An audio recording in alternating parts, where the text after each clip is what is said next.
Vous êtes journaliste pour le média Contexte et en charge des pages énergie. La Pologne et la Bulgarie disent pouvoir faire sans le gaz russe avec leurs réserves et en s'adressant à d'autres fournisseurs. Est-ce vraiment le cas? Oui, alors la situation est un petit peu différente en Pologne ou en Bulgarie.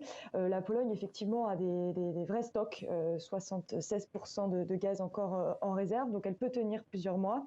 Et puis, elle a fait un travail de diversification de ses approvisionnements avec la Norvège, par exemple, avec plusieurs partenaires depuis pas mal de temps maintenant. En Bulgarie, c'est plus compliqué. On est à 18% de remplissage des stockages.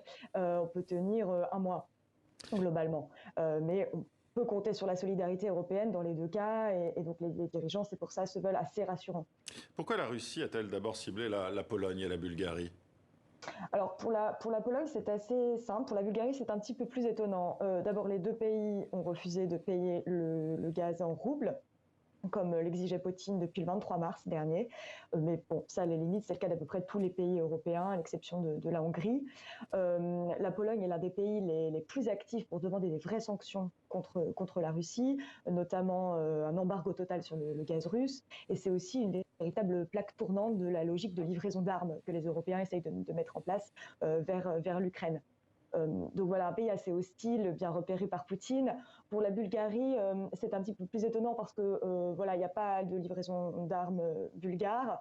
On a un changement de régime, par contre, depuis le mois de décembre, avec un nouveau dirigeant bulgare qui est très pro-européen, beaucoup plus que pro-russe.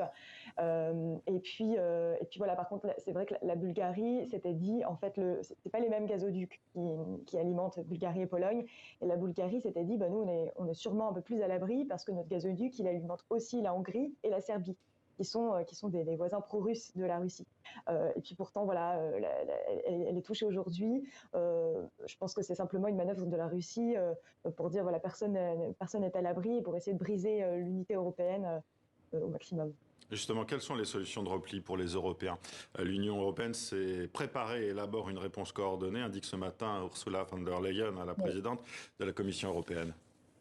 Oui, la Commission prévoit de dévoiler un gros plan stratégique mi-mai, entre le 18 et le 23. La date est un peu flottante, pour expliquer comment elle va être indépendante, va être indépendante du gaz russe en 2027. Donc effectivement, là, ces premiers agissements vont sûrement accélérer la stratégie. Je pense que là, à la DG Énergie de la Commission européenne, on met les bouchées doubles pour peut-être être encore plus ambitieux sur cette stratégie, et aller aussi plus vite sur toute la législation d'urgence sur le stockage de gaz, pour forcer les États membres à avoir des réserves pleines à 80-90% les prochains hivers.